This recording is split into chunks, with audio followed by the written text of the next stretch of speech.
ఈరోజు 15వ అధ్యాయము. హరే కృష్ణ. పురుషోత్తమ యోగం. ఓం అజ్ఞానతిమిరాంధస్య జ్ఞానాంజనశలాకయా చక్షురున్మిలితం యేన తస్మై శ్రీ గురవే నమః. నమ ఓం విష్ణుపాదాయ కృష్ణప్రేష్ఠాయ భూతలే శ్రీమతే భక్తివేదాంత స్వామిన్యితి నామినే. నమస్తే సరస్వతీ దేవి గౌరవాణి ప్రచారిణే నిర్విశేష శూన్యవాది పాశ్చాత్య దేశతారిణే. హే కృష్ణ కరుణా సింధో దీనబంధో జగత్పతే గోపేశ గోపికా కాంత రాధా కాంత నమోస్తుతే. తప్త కాంచన గౌరాంగీ రాధే బృందావనేశ్వరీ వృషభానుసుతే దేవి ప్రణమామి హరిప్రియే. జయ శ్రీ కృష్ణ చైతన్య ప్రభు నిత్యానంద శ్రీ అద్వైత గదాధరా శ్రీవాసాది గౌర భక్త బృంద. హరే కృష్ణ కృష్ణ కృష్ణ హరే హరే, హరే రామ రామ రామ హరే హరే. హరే కృష్ణ. పురుషోత్తమ యోగము ఇది 15వ అధ్యాయము. చాలా ముఖ్యమైన అధ్యాయము ఇది కూడా. చాలా మందికి 12, 15 చాలా శ్లోకాలు అన్ని కూడా వస్తూ ఉంటాయి. ఇది కూడా చిన్న అధ్యాయమే. ఇందులో మొదటి కొన్ని శ్లోకాలు కొద్దిగా మనం శ్రద్ధగా వింటే అర్థం చేసుకోవటం కొంచెం తేలిగ్గా ఉంటుంది. ఇందులో భగవాను వాచతో ప్రారంభం అవుతుంది. శ్రీ భగవాను వాచ ఊర్ధ్వమూలమధశాఖం అశ్వత్థం ప్రాహురవ్యయం ఛందాంసి యస్య పర్ణాని యస్తం వేద స వేదవేత్. అంటే భగవానుడు ఏమని చెప్తున్నారు అంటే, వ్రేళ్ళు పైకి కొమ్మలు క్రిందికి ఉండి వేద మంత్రాలు ఆకులుగా కలిగినటువంటి ఈ నశింపులేని అశ్వత్థ వృక్షం ఉన్నది ఒకటి అని చెప్పబడింది. ఊర్ధ్వమూలం అంటే పైకి మూలం అంటే వ్రేళ్ళు పైకి ఉన్నది. అధశాఖం కిందకు బ్రాంచెస్, శాఖాలంటే కొమ్మలు, కిందకి కొమ్మలు ఉండేటటువంటి, పైకి వ్రేళ్ళు కింద క్రొమ్మలు ఉండే అటువంటి ఒక అశ్వత్థ వృక్షం ప్రాహుర్ అవ్యయం, ఇది నశింపులేనిది అని చెప్పబడింది. ప్రాహుర్ అవ్యయం, నశింపలేనిదని చెప్పబడింది.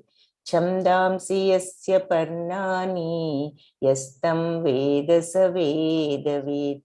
అయితే ఈ వృక్షాన్ని తెలుసుకున్నటువంటి వాడు, ఎవరైతే ఈ పర్ణాన్ని, ఈ వృక్షాన్ని తెలుసుకుంటారో, వేద స వేదవిత్, వాళ్ళు వేదాలను తెలుసుకున్న వాళ్ళు అని చెప్తున్నారు.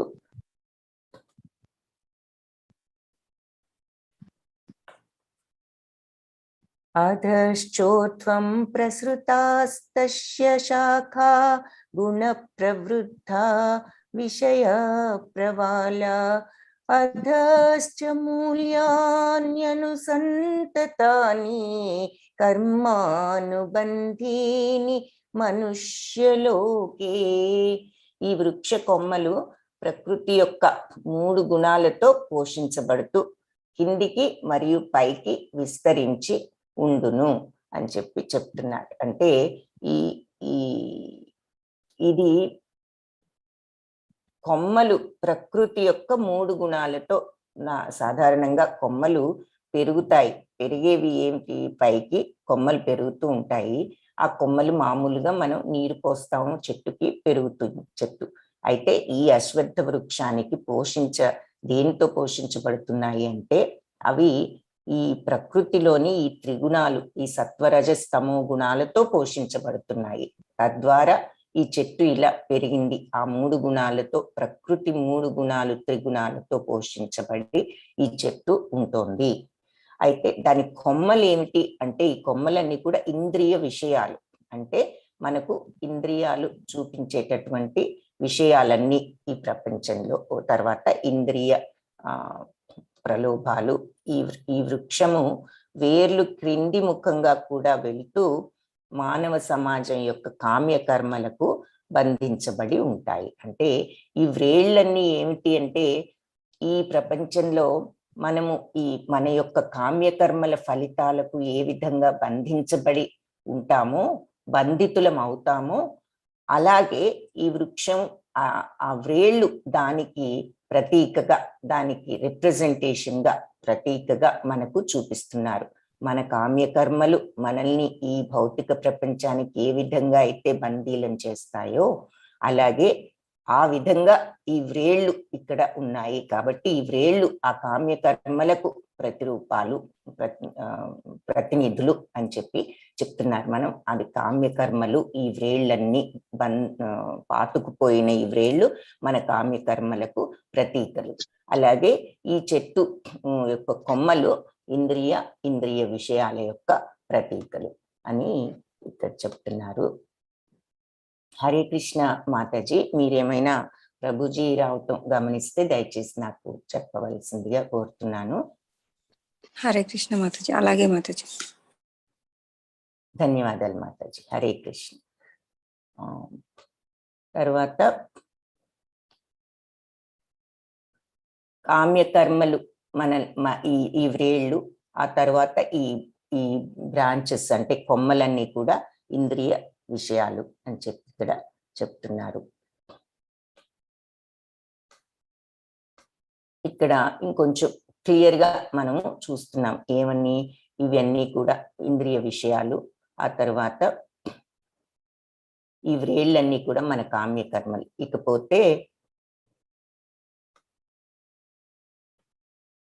ఇంకొకటి కూడా ఏమిటి అంటే పై లోకాలు, అంటే ఇది మన యొక్క భౌతిక ప్రపంచాన్ని చూపిస్తోంది ఈ చెట్టు. సో భౌతిక ప్రపంచంలో మనం ఏం చూసాము అంటే తలక్రిందులుగా, పైన చూడొద్దు, కింద తలక్రిందులుగా ఈ భౌతిక ప్రపంచంలో మనం ఏం చూసాము అనంటే మన యొక్క ఇంతకు ముందు గోలోక చాట్లో బ్రహ్మలోకం పైన ఉంటుంది, ఆ తర్వాత మధ్యలోకి భూలోకం ఉంటుంది, క్రింది లోకాలన్నీ క్రింది ఉంటాయి అని చూసాము. ఆ భౌతిక ప్రపంచానికి ఇది ప్రతీక. కాబట్టి ఆ భౌతిక ప్రపంచం ఎలా ఉందో ఆ ఆర్డర్లోనే మనం ఇక్కడ చూస్తున్నాము. పైన ఉన్నది బ్రహ్మలోకం, అంటే ఆ వ్రేళ్ల మీద అన్నిటికంటే పైన ఉన్నది బ్రహ్మలోకము, మధ్యలోకి వచ్చిన కొందికి భూలోకం ఉంటుంది. కాబట్టి ఇక్కడ ఆ బ్రహ్మలోకం కింద దేవలోకము ఇవన్నీ ఉంటాయి. కాబట్టి గంధర్వలోకము, మహర్లోకము, వీళ్ళంతా ఋషులు వాళ్ళు ఉండే లోకాలు ఇవన్నీ ఉన్న తర్వాత మధ్యలో భూలోకంలో మనం ఇక్కడ మనుషులను చూస్తున్నాము. ఇవన్నీ వేదాలు, అవి దేవలోకము ఇదంతా. ఆ తర్వాత భూలోకము, మనుషులు ఉన్నారు. కిందికి వెళ్ళిన కొందికి జంతు రాజ్యాలు అంటే క్రింది లోకాలు ఉంటాయి అన్నది మనము ఇక్కడ చూస్తున్నాము. సో మన భౌతిక ప్రపంచం ఆర్డర్ లో ఉంది. ఇది మన భౌతిక ప్రపంచానికి ప్రతీక. కాబట్టి ఈ తల్ల క్రిందులుగా ఉన్న ఈ అశ్వత్థ వృక్షము మన భౌతిక ప్రపంచానికి ప్రతీక. అయితే ఇక్కడ అర్థం చేసుకోవాల్సింది, మనం జాగ్రత్తగా వినాల్సింది ఏంటి అంటే, తల్లక్రిందులుగా ఉంది అంటే దేనికో ఒక దానిలో ప్రతిబింబిస్తోంది అని అర్థం. ఇప్పుడు ఇక్కడ ఎడమ చేతి వైపు మనం చెట్టును చూస్తున్నాము, ఇక్కడ నీటిలో ప్రతిబింబం తల్లక్రిందులుగా ఉన్నది, అవునా? అలాగే ఈ చెట్టు తల్లక్రిందులుగా దేనిని ప్రతిబింబిస్తోంది, దేనిలో ప్రతిబింబిస్తోంది అని గనక మనం ప్రశ్నించుకుంటే, ఇది ఆధ్యాత్మిక వృక్షం, భగవంతుడి యొక్క ఆధ్యాత్మిక ప్రపంచమే ఇది ఈ రకంగా తల్లక్రిందులుగా భౌతిక ప్రపంచంగా ప్రతిబింబిస్తోంది. దేనిలో ప్రతిబింబిస్తోంది? నీటిలో ఏమో మామూలు చెట్లు, మామూలుగా ఈ చెట్టు ప్రతిబింబిస్తోంది. ఇది కోరిక అనేటటువంటి సముద్రంలో ప్రతిబింబిస్తోంది. కాబట్టి మన యొక్క ఈ భౌతిక ప్రపంచము ఆధ్యాత్మిక ప్రపంచాన్ని కోరిక అనేది దాంట్లో ప్రతిబింబిస్తుంది. సో ఆ కోరికతో ఇది ఈ రకంగా తల్లక్రిందులుగా ఉన్నది. సో భౌతిక ప్రపంచం మొత్తం కూడా ఈ కోరిక అనే దాని మీదే ఆధారపడి ఉన్నది. ఆ తరువాత దేంతో పోషించబడుతోంది అంటే సత్వరజస్తమో గుణాలతో పోషించబడుతుంది. ఈ వ్రేళ్ళన్నీనేమో మన కామ్య కర్మలు ఏ విధంగా అయితే మనల్ని బందీ చేస్తాయో ఆ విషయాన్ని సూచిస్తున్నాయి ఈ వ్రేళ్ళు. ఈ కొమ్మలన్నీ కూడా ఇంద్రియ విషయాలు, ఇంద్రియాలు మన యొక్క ప్రలోభాలు, అవి కూడా మనకు ఈ వ్రేళ్ళు వేళ్ళు కాదా, క్షమించాలి, కొమ్మలన్నీ కూడా ఈ ఇంద్రియ విషయాలను సూచిస్తున్నాయి. ఈ 4 విషయాలు మీరు కొంచెం గుర్తుపెట్టుకుంటే మనకి చెట్టు అర్థమవుతుంది. ఒకటి, భౌతిక ప్రపంచాన్ని మనకు చూపిస్తోంది తల్లక్రిందులుగా ఉన్న ఈ వృక్షం. పైన వ్రేళ్ళు, కింద కొమ్మలు తల్లక్రిందులుగా. దేనిలో ప్రతిబింబిస్తోంది? కోరిక అనేటటువంటి దాని మీద ప్రతిబింబిస్తోంది. ఆ తరువాత ఈ కొమ్మలన్నీ కూడా ఇంద్రియ విషయాలు. పైన దేవలోకాలు, మధ్యలో భూలోకము, కింద జంతురాజ్యాలు మనకు కనిపిస్తున్నాయి.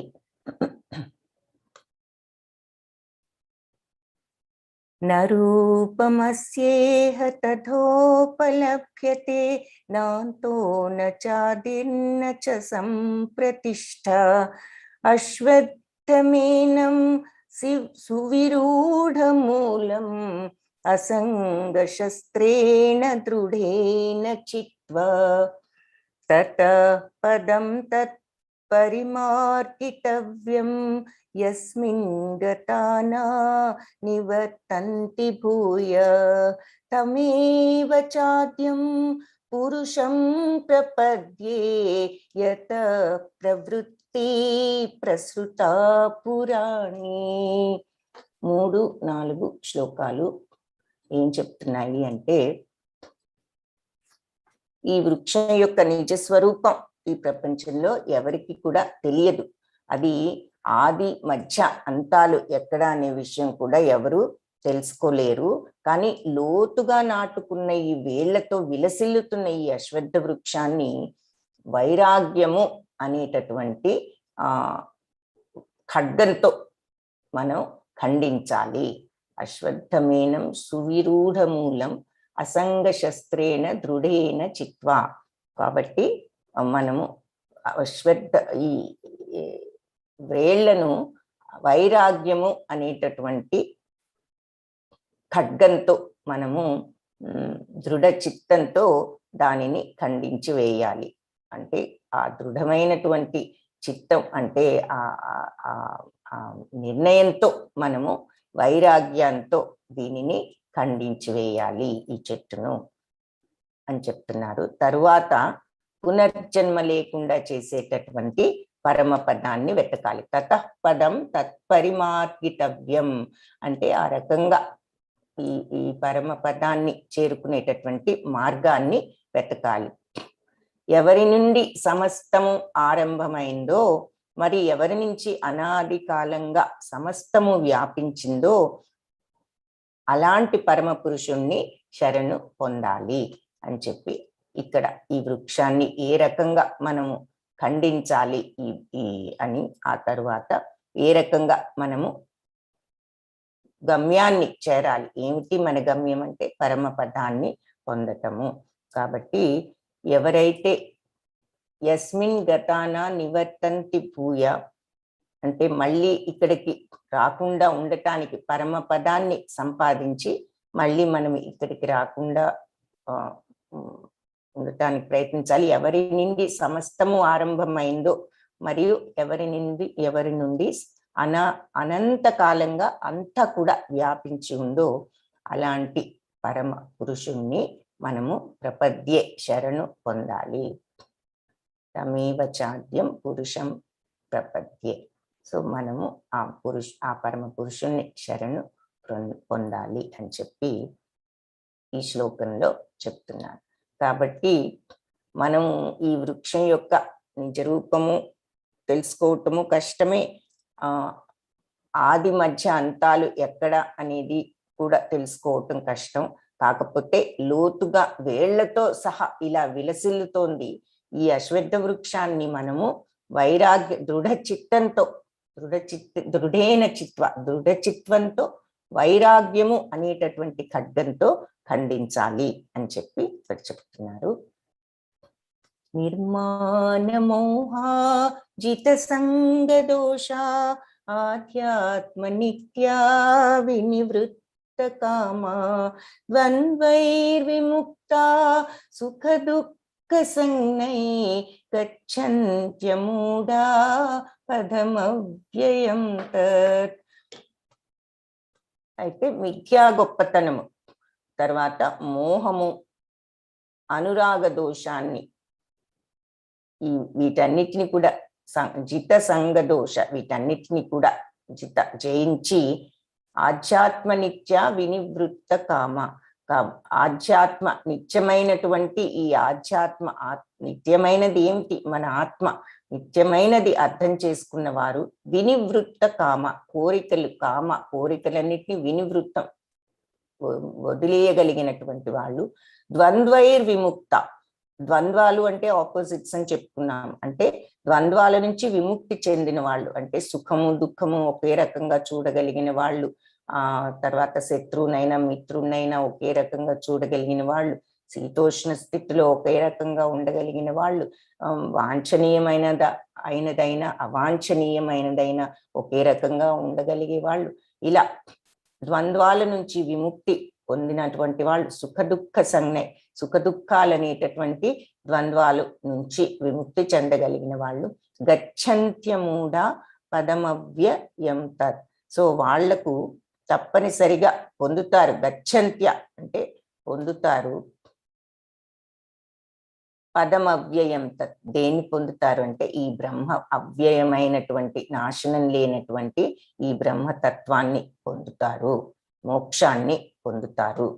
మనం సింపుల్ మాటలో చెప్పుకోవాలంటే బ్రహ్మతత్వము, ఆత్మతత్వము, పరతత్వము, పరమపదము అన్ని అంటే అన్నిటికీ కూడా ఒకటే అర్థం, మోక్షాన్ని పొందుతారు, జనన మరణ చక్రం నుంచి విముక్తి పొందుట. అయితే ఆ స్థితి, అది విముక్తి పొందుతాము. అయితే ఆ బ్రహ్మతత్వాన్ని తెలుసుకుంటే వచ్చే స్థితి కూడా నిన్న చూసాం. ఆ పరమ ఆనందమైనటువంటి సుఖప్రదమైనది, ఆ బ్రహ్మం అంటే ఎలా ఉంటుంది ఆ స్థితి అన్నది నిన్న వర్ణించి చెప్పారు. అది చూసాం. అంటే సుఖప్రదమైనది, శాశ్వతమైనది అని మనం చూసాం. నిత్యానందము అంటే ఆ సచ్చిత్ ఆనందలో ఉండే ఆనందము, అది బ్లిస్ అని ఇంగ్లీష్ లో అంటారు. ఆ స్థితికి వస్తాము. ఆ స్థితికి రాగలిగినప్పుడు మనము ఈ జనన మరణ చక్రాల నుంచి విముక్తులవ్వగలము అని. అయితే ఇక్కడ ఇవన్నీ కూడా ఉంటే, జయించగలిగితే అప్పుడు మనము ఈ స్థితిని పొందుతాము అని చెప్తున్నారు. ఏమిటి అంటే మళ్ళీ ఒక్కసారి మిథ్యా గొప్పతనము అంటే ఈ భౌతిక ప్రపంచానికి చెందినటువంటి ఈ అహంకారంతో నేను గొప్ప అనుకోవటం, ఇదంతా కూడా నిజం కాదు, ఎప్పటికీ ఉండేది కాదు. ఇది ఏదో మన ఈ భౌతిక ప్రపంచంలో మనం చూస్తున్నాం కానీ ఇది శాశ్వతం కాదు. ఈ గొప్పతనము అనేటటువంటి ఈ అహంకారాన్ని వీడి మోహం అనురాగ దోషాన్ని జయించి, అంటే ఆ బంధాల నుంచి మానసికంగా మనం విముక్తులం కాగలిగి నిత్యమైనది ఏమిటో ఆత్మని అర్థం చేసుకున్న వాళ్ళు, ఇది ఆత్మ, మనం ఈ శరీరం కాదు అనేది మామూలుగా తెలుసుకోవటం కాదు, అది అనుభవపూర్వకంగా తెలుసుకోవటము అని చెప్పి ఇక్కడ మనం అర్థం చేసుకోవాలి. అంటే మనం ఇప్పుడు చెప్పుకుంటున్నాము కానీ అనుభవపూర్వకంగా ఆ విషయాన్ని అర్థం చేసుకుని ఇది మనం శరీరం కాదు, ఆత్మ అన్నది కోరికలన్నిటినీ విడిచిపెట్టగలిగి, అంటే ఆ కామము అనేటటువంటి దానిని మనం విడిచిపెట్టగలిగితే, సుఖ దుఃఖాది ద్వంద్వాలకు మనం అతీతులమై ఉండగలిగితే, పరమ పురుషు అలా ఉంటూ భగవంతుడిని శరణుచొచ్చేవారు గచ్చంత్యమూఢ పదమవ్యయం తత్. సో వాళ్ళు శాశ్వతమైన బ్రహ్మ పదాన్ని పొందుతారు అని ఈ శ్లోకానికి అర్థం. తరువాత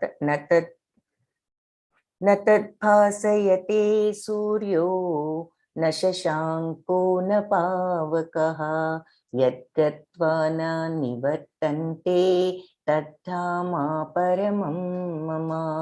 అట్టి నా దివ్యధామము సూర్యుడు లేదా చంద్రుడు లేదా అగ్ని విద్యుత్తు ద్వారా ప్రకాశింపబడదు. న తద్భాసయతే సూర్యో న శశాంకో న పావకః. సో అది భాసయతే అంటే ప్రకాశవంతము నా కాదు, దేనితో, సూర్యుడితోను లేదా చంద్రుడితో కూడా ప్రకాశవంతం కాదు, అగ్నితో కూడా ప్రకాశవంతం కాదు, విద్యుత్తుతో కూడా. యద్గత్వాన నివర్తంతే అంటే ఈ యొక్క దివ్యధామం అని చెప్పుకున్నాము, ఆ దివ్యధామాన్ని చేరుకుంటారు ఈ రకంగా ఉండగలిగితే అని చెప్పుకున్నాం. ఆ దివ్యధామం గురించి ఇక్కడ వర్ణిస్తున్నారు. ఏమని అంటే, ఇది సూర్య చంద్రులతో గాని లేదంటే అగ్ని విద్యుత్తు ఇలాంటి వాటి దేనితోనూ ఇది ప్రకాశవంతము కాదు. అంటే నా భగవంతుడి యొక్క ప్రకాశంతోనే అది వెలుగుతుంది అని చెప్పి దీని అర్థము. యద్గత్వాన నివర్తంతే, అది అక్కడికి ఎవరికైతే అది ప్రాప్తిస్తుందో నా నివర్తంతే మళ్ళీ తిరిగి రారు ఈ భూప్రపంచంలోనికి వాళ్ళు. తద్ధామ పరమం మమ, అలాంటిది నా యొక్క ఈ పరమ పదం అలా ఉంటుంది, ఈ దివ్యధామము అని చెప్పి ఇక్కడ చెప్తున్నారు. సో అలాంటి నా పరమం మమ, నా యొక్క ఆ పరమ తద్ధామం, పరంధామము నా యొక్క పరంధామము అని అర్థం చేసుకోవచ్చు. అట్టి నా యొక్క పరంధామం, అట్టి నా దివ్యధామము సూర్యుడు లేదా చంద్రుడు లేదా అగ్ని లేదా విద్యుత్తు ద్వారా ప్రకాశింపబడదు. దానిని చేరుకున్న వారు మళ్ళీ నా నివర్తంతే, ఈ భౌతిక ప్రపంచానికి తిరిగి రావటం అనేది జరగదు. ఒకసారి అక్కడికి చేరుకున్న తర్వాత ఇంకా అక్కడే ఉండగలుగుతాము, మళ్ళీ ఈ భూప్రపంచంలోకి రావాల్సిన అవసరం లేదు. మమైవాంశో జీవలోకే. సో ఇక్కడ మనం ముఖ్య శ్లోకం ఈ నిర్మాణ మోహాజిత సంగదోష ఇది ముఖ్య శ్లోకమే. ఆ తర్వాత ఇది కూడా ఇప్పుడు చూసినటువంటి ఈ శ్లోకం కూడా ముఖ్య శ్లోకమే. ఆ తర్వాత ముఖ్య శ్లోకాలు కాకపోయినా నేను ముందు చెప్పినట్లు చాలా మంది ఈ 15వ అధ్యాయ శ్లోకాలు చాలా మందికి మొత్తం నేర్చుకుంటూ ఉంటారు.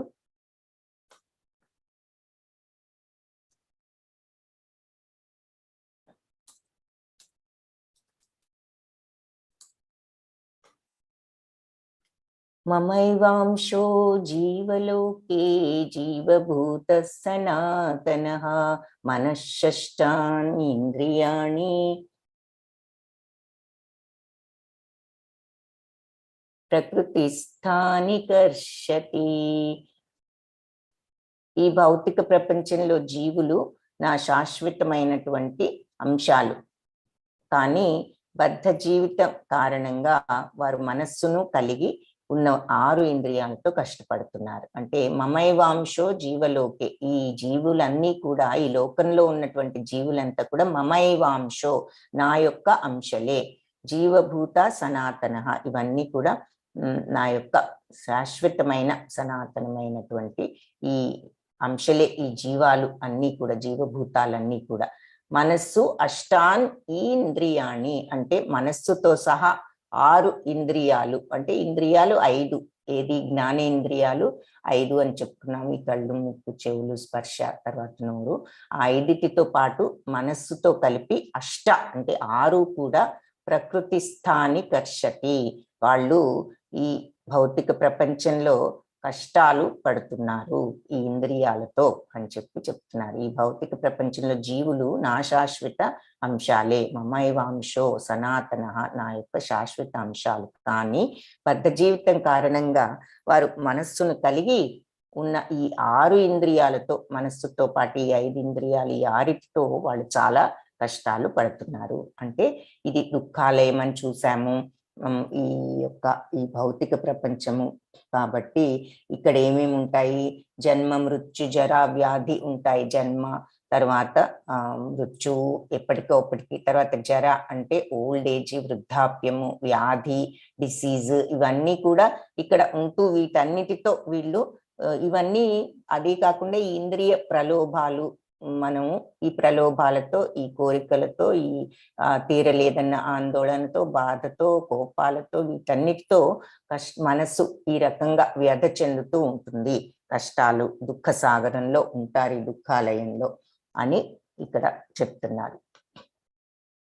శరీరం యదవాప్నోతి యచ్చాప్యుత్క్రామతీశ్వరః గృహీత్వైతాని సంయాతి వాయుర్గంధాని వాశయాత్. ఇది వాయువు ఒక వాసనను వాయుర్గంధాన్ని గృహీత్వైతాని సంయాతి వాయుర్గంధాన్ని వాశయాత్. అంటే వాయువు అంటే గాలి గనక వాసనను ఒక చోటు నుంచి ఒక చోటుకి ఎలా అయితే తీసుకువెళ్తూ ఉంటుందో వాసనలు, అలాగే మన యొక్క భావాలు, మనలో బాగా పాతుకుపోయినటువంటి భావాలు ఒక శరీరం నుంచి ఒక శరీరంలోకి వెళ్తూ ఉంటాయి అని చెప్తున్నారు. ఈ విధంగా మనం వేరొక శరీరాన్ని తీసుకుని ఉన్న శరీరాన్ని వదిలిపెడతాం. అది ఇంతకు ముందు చూసాము. అయితే అలా వెళ్ళినప్పుడు ఇలా మనలో పాతుకుపోయిన భావాలు కూడా ఆ శరీరంలోకి వేరే శరీరంలోకి వెళ్తాయి. ఎలా గాలి గనక వాసనలు ఎలా మూసుకు వెళ్తూ ఉంటుందో ఒక చోటు నుంచి ఒక చోటుకి, ఈ భావాలు కూడా అలా వెళ్తూ ఉంటాయి అని చెప్తున్నారు. ఉదాహరణకు ఇప్పుడు మనం చూస్తూ ఉంటాం, చిన్నతనం నుంచే కొంతమందికి నృత్యం మీద అభిరుచి, లేదంటే సంగీతం మీద అభిరుచి, ఆ తర్వాత నైపుణ్యం కూడా చిన్నతనంలోనే కొంతమంది బాగా పాడగలగటం, ఏంటి కొన్ని వాయిద్యాలు బాగా వాయించగలగటము, లేదంటే కొన్ని చిన్నతనంలోనే కొన్ని వృత్తులలో వాళ్ళు నైపుణ్యాన్ని చూపించటం, ఇవన్నీ కొన్ని చూస్తూ ఉంటాము. అవన్నీ కూడా అందుకే మనము వాసనలు ఎక్కడికి పోతాయి అనేటటువంటి ఒక ఎక్స్ప్రెషన్ అనేటటువంటి ఒక మాటను కూడా అప్పుడు ఇప్పుడు వింటూ ఉంటాము. దాని అర్థము ఇలా ఈ జీర్ణించుకుపోయిన కొన్ని భావాలు ఇలా ఒక శరీరంలోంచి వేరొక శరీరంలోకి వెళ్ళినా వస్తూ ఉంటాయి అని చెప్పి ఇక్కడ చెప్తున్నారు. శ్రోత్రం చక్షుస్పర్శనం చ రసనం ఘ్రాణమేవ చ అధిష్ఠాయ మనశ్చాయం విషయానుపసేవతే. జీవుడు ఆ విధంగా వేరొక స్థూల శరీరాన్ని తీసుకుని మనస్సుతో కూడి ఉన్న నిర్దిష్ట రకం అంటే చెవు, కన్ను, నాలుక, ముక్కు స్పర్శ భావాన్ని పొందుతుంది. అందువలన అతడు ఒక ప్రత్యేక రకమైన ఇంద్రియ విషయాలను అనుభవిస్తాడు. అంటే ఈ భావాలన్నీ తీసుకువెళ్తారు. ఆ రకంగా ఇంకొక శరీరాన్ని తీసుకుని మనస్సుతో కూడా ఉన్నటువంటి కలిపి ఈ 5 ఇంద్రియాలు ప్లస్ మనస్సు, వీటన్నిటితో ఒక రకమైనటువంటి ఇంద్రియ విషయాలను అనుభవిస్తాడు. సో ఈ యొక్క భావాలు, ఇంద్రియాలు, మనస్సు, వీటితో ఇక అతను వీటన్నిటిని కూడా అనుభవిస్తూ ఉంటాడు అని చెప్పి చెప్తున్నారు. ఉత్క్రామంతం స్థితం వాపి భుంజానం వా గుణాన్వితం విమూఢానాను పశ్యంతి జ్ఞానచక్షుషః. సో ఈ జీవుడు శరీరాన్ని ఎలా విడిచిపెడతాడో, మన ప్రకృతి త్రిగుణముల ప్రభావంతో ఎలాంటి శరీరాన్ని అతడు అనుభవిస్తున్నాడో మూర్ఖులు తెలుసుకోలేరు. అంటే జీవుడు శరీరాన్ని ఎలా వదిలిపెడతాడో, ఈ త్రిగుణాల ప్రభావంతో ఎలాంటి శరీరాన్ని మనం ఇంతకు ముందు చూసాము. ఈ త్రిగుణాల ప్రభావంతో వెళ్తుంటే ఏ రకమైన త్రిగుణాలు ఉంటే మనకు ఏ రకమైనటువంటి జన్మ వస్తుంది అన్న విషయం చూసాము. కాబట్టి ఈ త్రిగుణాలతో ఉంటూ శరీరాన్ని విడిచిపెడితే ఎలాంటి శరీరాన్ని మనం అనుభవిస్తామన్నది అందరూ తెలుసుకోలేరు. కానీ జ్ఞానంలో శిక్షణ పొందిన జ్ఞానచక్షువులు ఉన్న వాళ్ళు ఇవన్నీ కూడా తెలుసుకోవాలి. నాను పశ్యంతి అంటే మూఢులు చూడలేరు.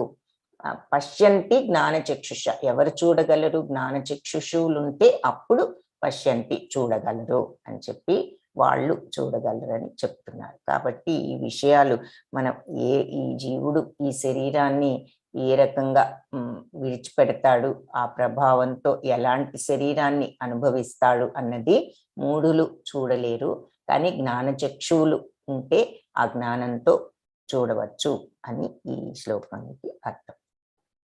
యతంతో యోగినశ్చైనం పశ్యంత్యాత్మన్యవస్థితం యతంతోప్యకృతాత్మానో నైనం పశ్యంత్యచేతసః.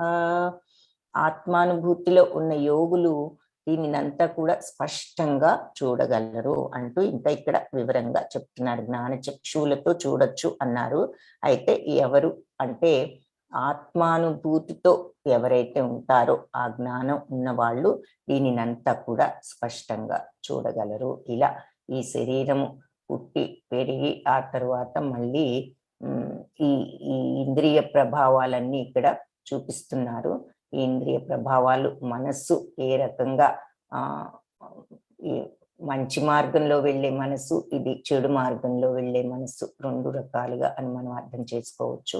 ఇక్కడ వీటన్నిటితో మనము ఈ ఇంద్రియ ప్రభావాలతో ఉంటాము. మనము ఎంచుకున్న గుణాన్ని బట్టి, మార్గాన్ని బట్టి మనకు తరువాత జన్మ అనేది వస్తుంది.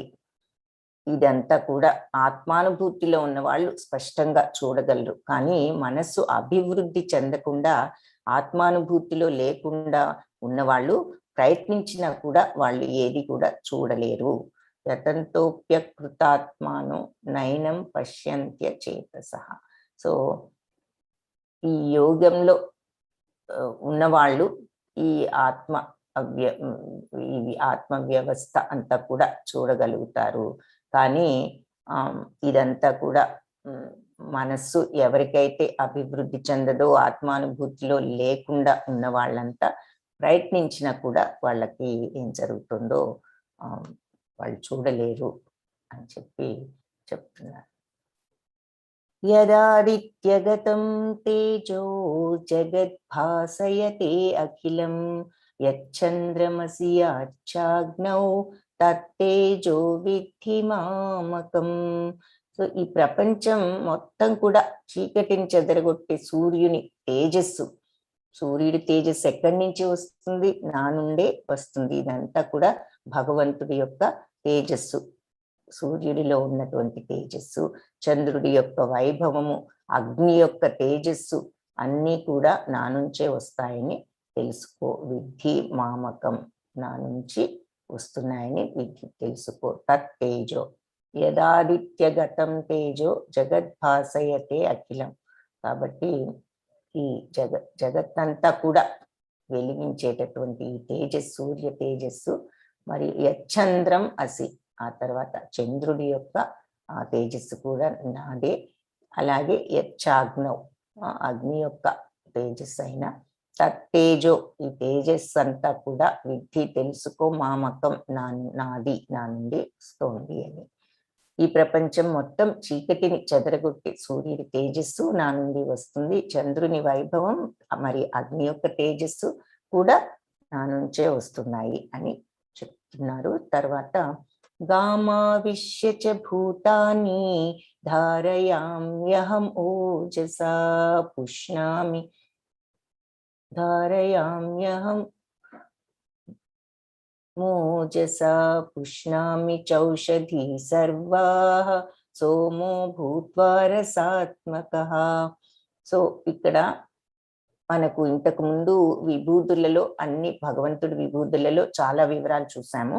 ఇక్కడ ఇంకా కొన్ని విషయాలు చెప్తున్నారు. నేనే ప్రతి గ్రహంలోనూ ప్రవేశిస్తాను, నా శక్తి ద్వారానే అవి ఈ కక్ష్యలో ఉంటాయి. ఎలా ఉంటాయి? ఆర్బిట్ అంటారు ఇంగ్లీష్ లో. ఈ ఆర్బిట్ లో అంటే వాటి దారిలో అవి ఉంటున్నాయి అంతే కదా.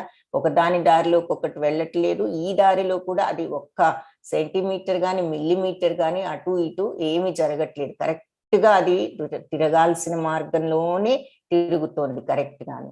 ఆ తర్వాత మరి ఆ శక్తి ఎవరిస్తున్నారు అంటే నేనే. అందులో భగవంతుడి యొక్క శక్తి, ఆయన ఇవన్నీ కూడా కరెక్ట్ గా పనిచేయటానికి కారణం ఏమిటి అన్నది ఇక్కడ మనకు క్లియర్ గా చెప్తున్నారు. ప్రతి గ్రహంలోనూ ప్రవేశిస్తాను, నా శక్తి ద్వారా అవి కక్ష్యలో ఉంటాయి. నేను చంద్రుడిగా మారి అన్ని ఔషధాలకు జీవన రసాన్ని సరఫరా చేస్తాను అని ఆ చంద్రకాంతి గురించి, ఈ గోళాల గురించి, అంటే ఈ గ్రహాల గురించి మనకు చెప్తున్నారు ఈ శ్లోకంలో.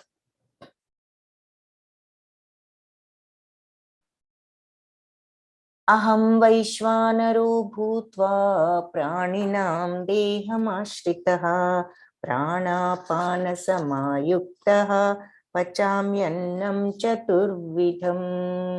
నేను అన్ని అహం వైశ్వానరో భూత్వా, అన్ని జీవుల యొక్క శరీరాల్లో జీర్ణక్రియ జఠరాగ్నిని, ప్రాణినాం దేహమాశ్రిత, అన్ని జీవ శక్తుల శరీరాలలో కూడా ఈ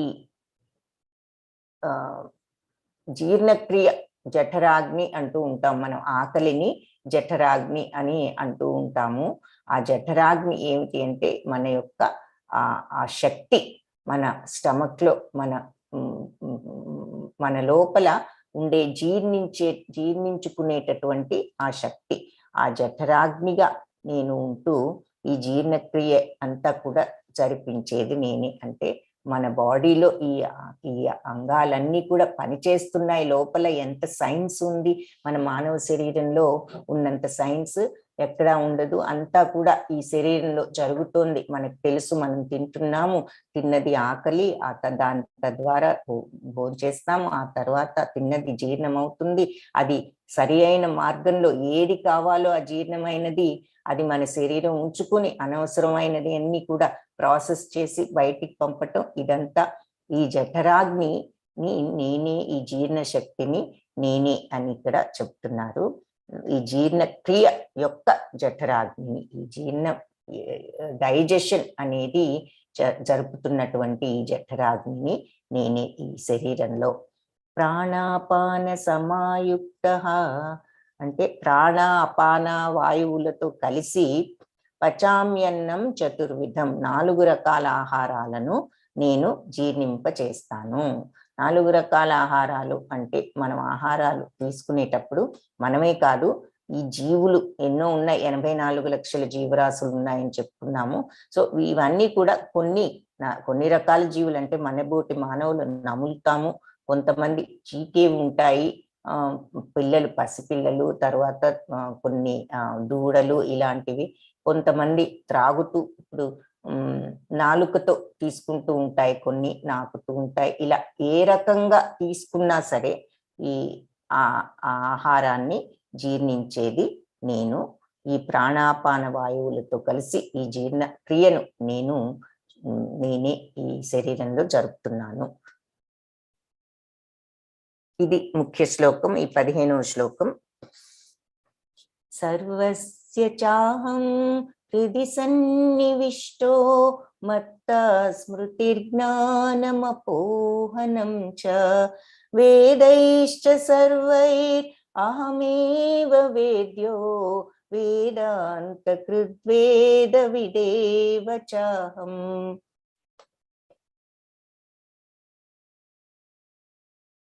హరే కృష్ణ శ్రీదేవి మాతాజీ, మీరు ఇప్పుడు కో-హోస్ట్.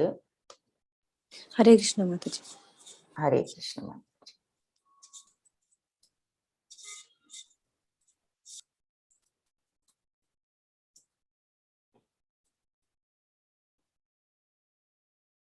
అది చూస్తున్నారు కదా మాతాజీ? చూస్తున్నాను మాతాజీ. ఓకే, హరే కృష్ణ, ధన్యవాదాలు. సో సర్వస్య చాహం హృది సన్నివిష్టో, సర్వస్య అందరిలోనూ కూడా అహం నేను, హృది సన్నివిష్టో వాళ్ళ హృదయాలలో నేను ఆసీనుడను, అంటే కూర్చుని ఉన్నాను, సన్నివిష్టో ఆసీనుడనై ఉన్నాను. మత్త స్మృతిర్ జ్ఞానం అపోహనం చ, నేనే స్మృతిని జ్ఞానాన్ని అపోహనం అంటే ఇక్కడ మరపు అనుకోండి, ఏదైనా అపోహన కూడా కలిగించేది నేనే. అన్నీ కూడా భగవంతుడే. స్మృతి మనకు జ్ఞాపక శక్తి అవనివ్వండి, జ్ఞానం అవనివ్వండి, అన్ని మా భగవంతుడి నుంచే వస్తున్నాయి మనకు. వేదైశ్చ సర్వైర్ అహమేవ వేద్యో, వేదాలన్నీ కూడా అన్నిటి ద్వారా, అన్ని వేదాల ద్వారా కూడా అహమేవ వేద్యో నన్ను తెలుసుకుంటారు. ఆ తర్వాత వేదాంత కృద్ అంటే వేదాల యొక్క కర్తను నేనే. వేద విదేవ చాహం, వేదాలను తెలుసుకున్న వాడిని కూడా చాహం నేనే, వేదాలను తెలుసుకున్న వాడిని కూడా నేనే అహం అని దీని యొక్క అర్థం. సో సర్వస్య చాహం హృది సన్నివిష్టో, అందరి హృదయాలలో నేను ఆసీనుడనై ఉన్నాను.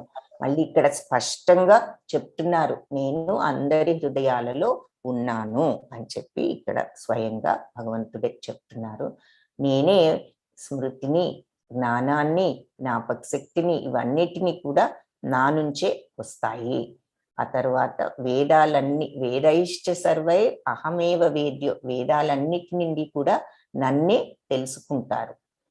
వేదాంత కృద్, వేదాల యొక్క కర్తను, వేద విదేవ చాహం, వేదాలను తెలుసుకున్న వాడిని చాహం నేనే. నేను ప్రతి ఒక్కరి హృదయంలో ఆసీనుడనై ఉన్నాను. నా నుండి జ్ఞాపక శక్తి, జ్ఞానము, మతిమరుపు కలుగుతాయి. నా నుండే అన్ని వేదాల ద్వారా నన్నే తెలుసుకుంటారు. నిజానికి నేను వేదాల యొక్క కర్తను మరియు వేదాలను తెలుసుకున్నవాడను అని ఇక్కడ చెప్తున్నారు. ఈ శ్లోకం ఒక ముఖ్య శ్లోకము.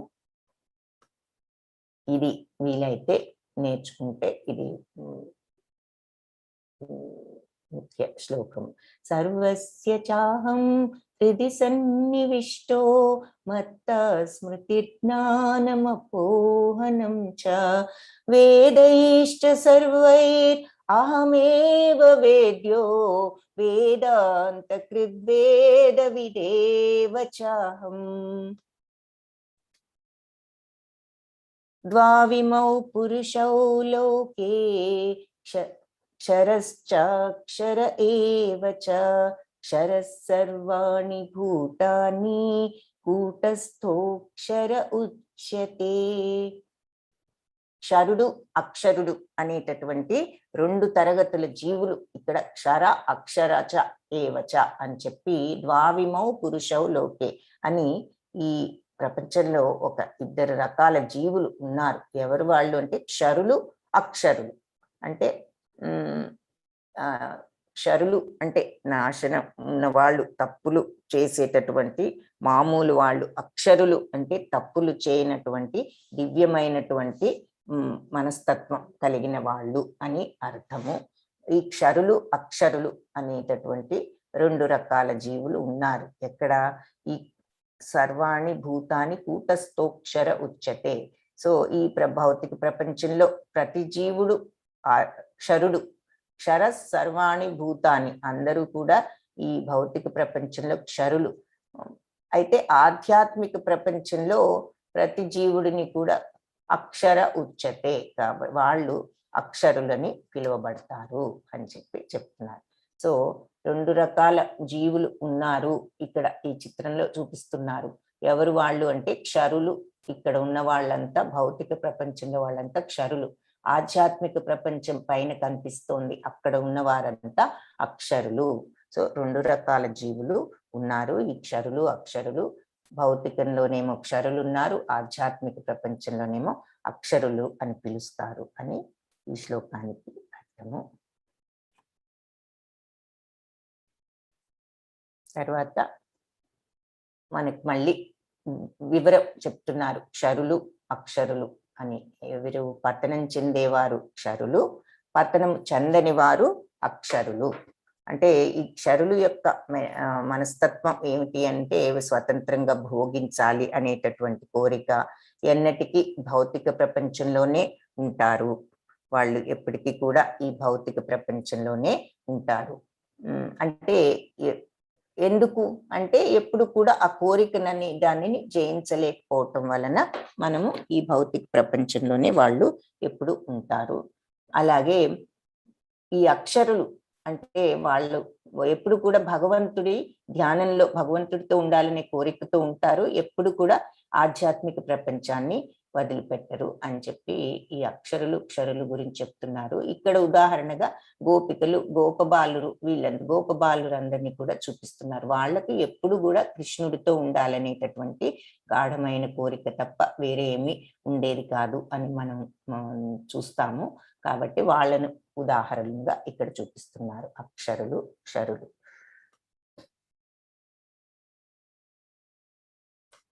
ఉత్తమ పురుషస్త్వన్యః పరమాత్మేత్యుదాహృతః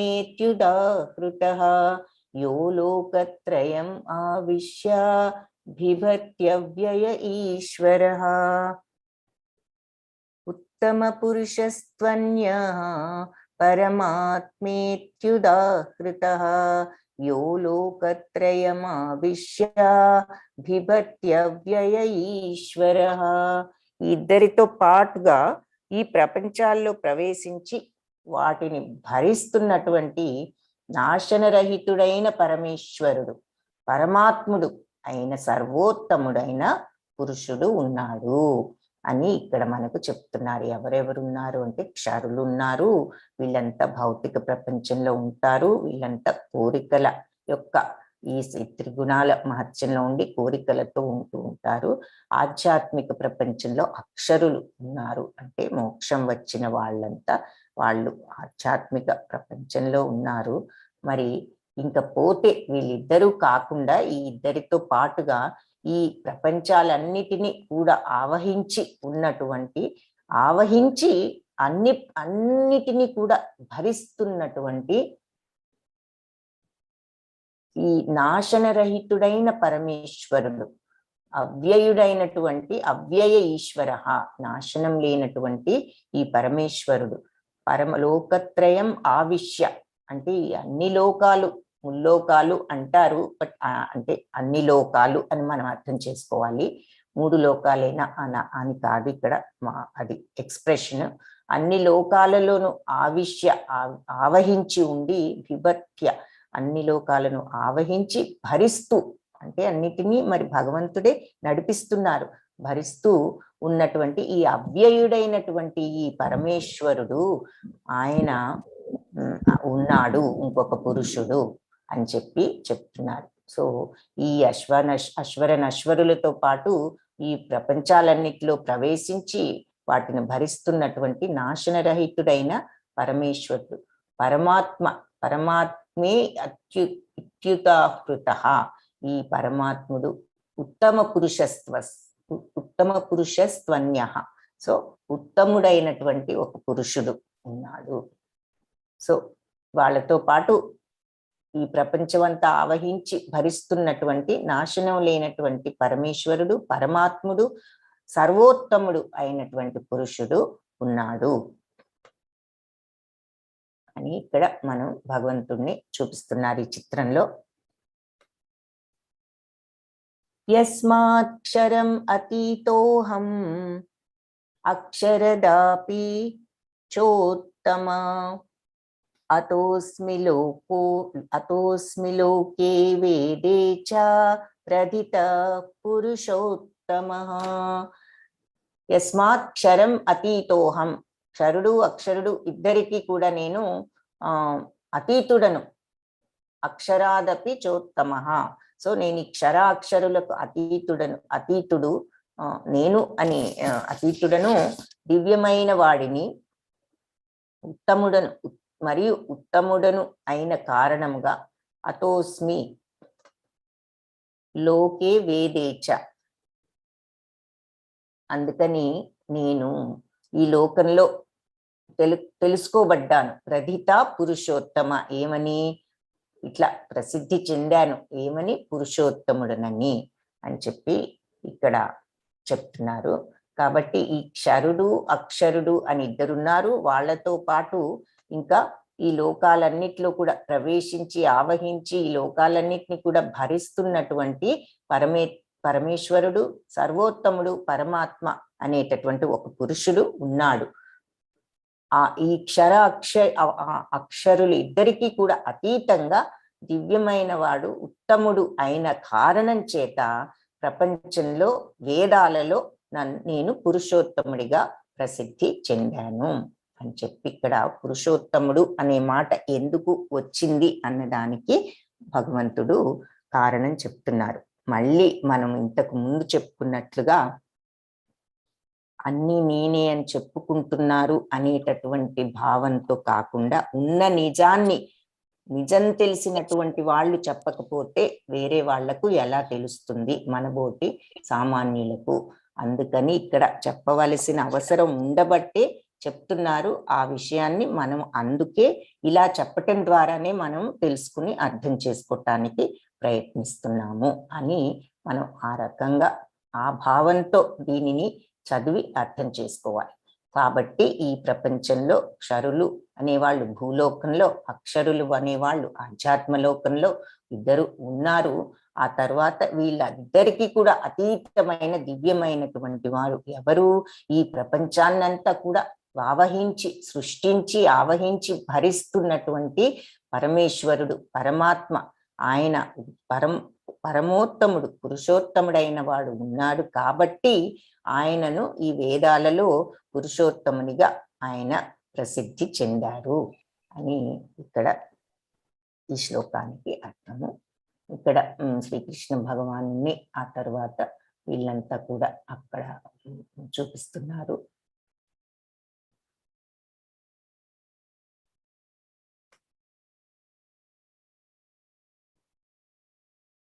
యో మామేవమసమ్మూఢో జానాతి పురుషోత్తమం సర్వవిద్ భజతి మాం సర్వభావేన భారత.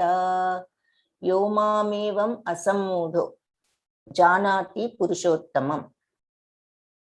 సో సందేహాన్ని నన్ను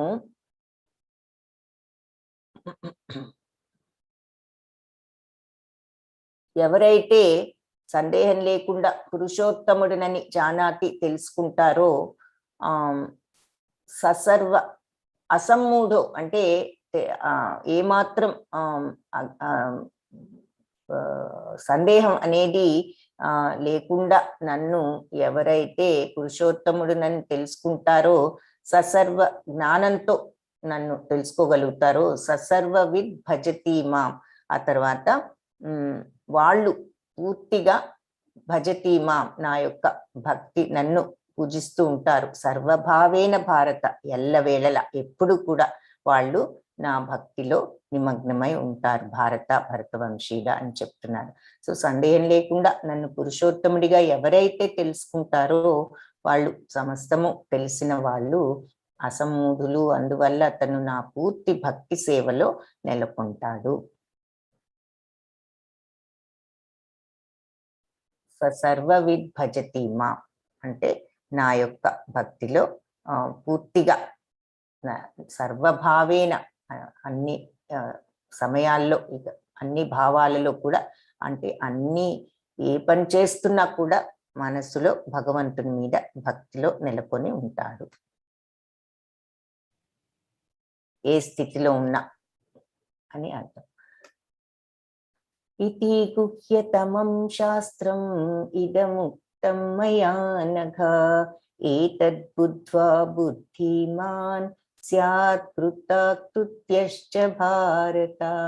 ఇతి గుహ్యతమం శాస్త్రం ఇదం ఉక్తం మయా నఘ ఏతద్బుద్ధ్వా బుద్ధిమాన్ స్యాత్ కృతకృత్యశ్చ భారత. మయానఘ అంటే పాపరహితుడా. వేద గ్రంథాలలో చాలా రహస్యమైన, ఇది గుహ్యతమం శాస్త్రం, చాలా చాలా రహస్యమైనటువంటి శాస్త్రం ఇది. ఇది ఇదముక్తం, నీకు ఇప్పుడు వెల్లడైంది. ఈ గుప్తమైనటువంటి రహస్యమైనటువంటి ఈ వేద గ్రంథాలలో ఉన్న రహస్యమైన ఈ భాగం అన్ని ఇప్పుడు నీకు వ్యక్తం చేశాను. ఏతద్బుద్ధ్వా బుద్ధిమాన్ స్యాత్ కృతకృత్యశ్చ భారత. దీనిని ఏతద్బుద్ధ్వా, దీనిని బుద్ధిమాన్ ఎవరైతే అర్థం చేసుకుంటారో వారు తెలివైన వాళ్ళు అవుతారు. బుద్ధిమాన్ స్యాత్ కృతకృత్యశ్చ భారత. వాళ్ళ యొక్క ప్రయత్నాలన్నీ కూడా కృతులవుతారు, పరిపూర్ణతను పొందుతారు వాళ్ళ ప్రయత్నాలన్నిటిలోనూ అని చెప్తున్నారు. కాబట్టి మయానగా పాపరహితుడా, వేద గ్రంథాలలో చాలా రహస్యమైన భాగం ఇతి గుహ్యతమం శాస్త్రం, శాస్త్రాలలో ఈ రహస్యమైన భాగం ఇదముక్తం, నీకు ఇప్పుడు నా ద్వారా నీకు వెల్లడైంది. దీన్ని ఎవరైతే అర్థం చేసుకుంటారో వారు తెలివైన వారు అవుతారు. అలాగే వాళ్ళ ప్రయత్నాలన్నీ కూడా పరిపూర్ణతను పొందుతాయి. కృతకృత్యశ్చ అని చెప్తున్నారు. ప్రయత్నాలన్నీ కూడా పరిపూర్ణతను పొందుతాయి. ఎవరికి అంటే ఈ ఎవరైతే ఈ జ్ఞానాన్ని అర్థం చేసుకుంటారో వాళ్ళు బుద్ధి గల వాళ్ళు అవుతారు. వాళ్ళ ప్రయత్నాలన్నీ కూడా ఫలిస్తాయి అని ఈ శ్లోకానికి అర్థము. హరే కృష్ణ కృష్ణ కృష్ణ హరే హరే, హరే రామ రామ రామ హరే హరే. కృష్ణం వందే జగద్గురుం. ఇది కనిపిస్తోందా మాతాజీ స్క్రీన్? ఇక్కడ భగవాను వాచ అది కనిపిస్తుంది మాతాజీ. ఇది మనకు మళ్ళీ ఇక్కడ మనము ఈ అశ్వత్థ వృక్షాన్ని ఒకసారి మళ్ళీ చూద్దాము. పైన ఆధ్యాత్మిక ప్రపంచంలో భగవంతుడు కనిపిస్తున్నారు. డిజైర్ అంటే కోరిక.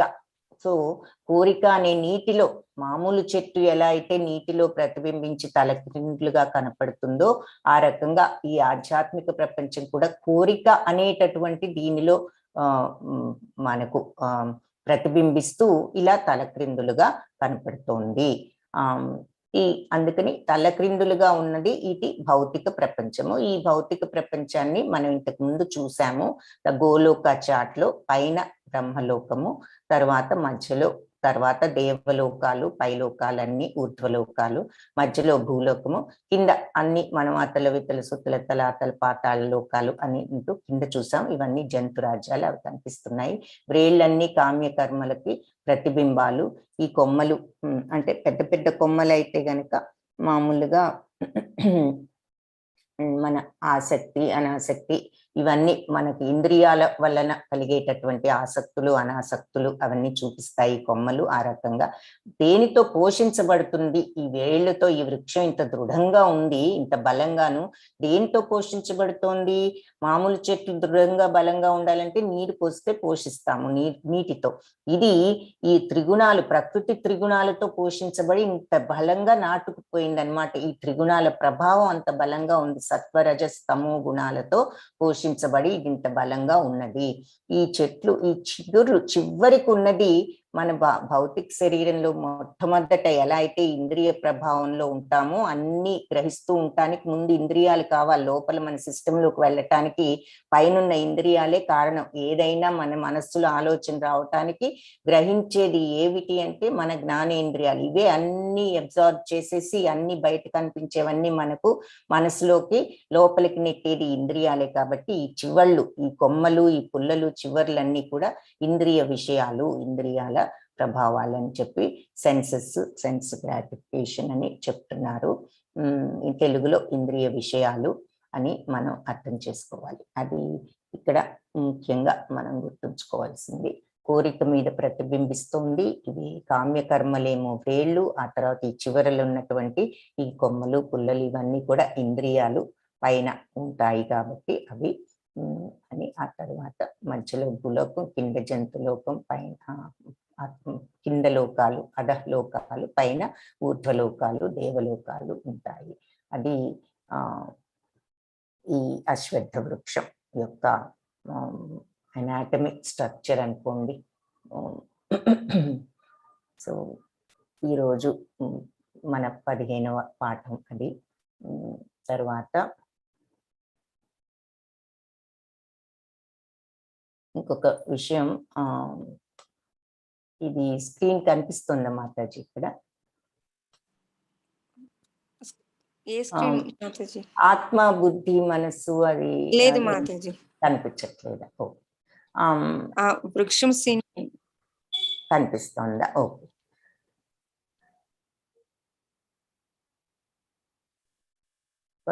ఇది అంటే అంత ఎక్స్ట్రా ఏమీ లేదు, కానీ ఇందులో మనకు ముఖ్యంగా కావాల్సింది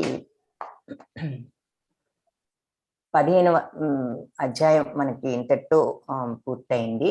తర్వాత పోల్ ఒకటి పెడదాము. నేను పోల్ చూసే సమయంలో నేను క్వశ్చన్ ఆన్సర్ చేస్తాను. ఈలోకి పోల్ చూద్దాము.